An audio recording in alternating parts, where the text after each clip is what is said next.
بسم اللہ الرحمن الرحیم۔ عورتوں پر زیادہ جادو کے اثرات کیوں ہوتے ہیں؟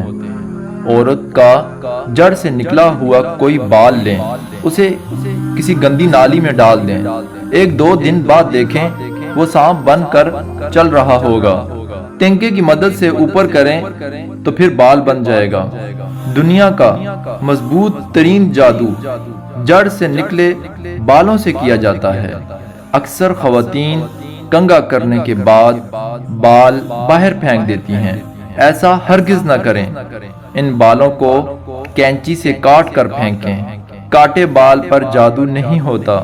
بعض اوقات خواتین حیض والے کپڑے کو گندگی میں پھینک دیتی ہیں، اس میں احتیاط برتا کریں، یا اس کپڑے کو دھو کر پھینکیں یا جلا دیں یا پھر کہیں دفنا دیں۔ اگر وہ کپڑا کسی جن یا شیطان نے سونگھ لیا، سمجھو وہ عورت پھنس گئی، یا تو اس عورت پر جادو کرتا ہے یا پھر اس پر عاشق ہو جاتا ہے۔ جو لوگ یہ سوچتے ہیں کہ صرف انسان ہی جادو کرتے ہیں، وہ بے وقوف ہیں۔ جادو جن بھی انسان پر کرتے ہیں۔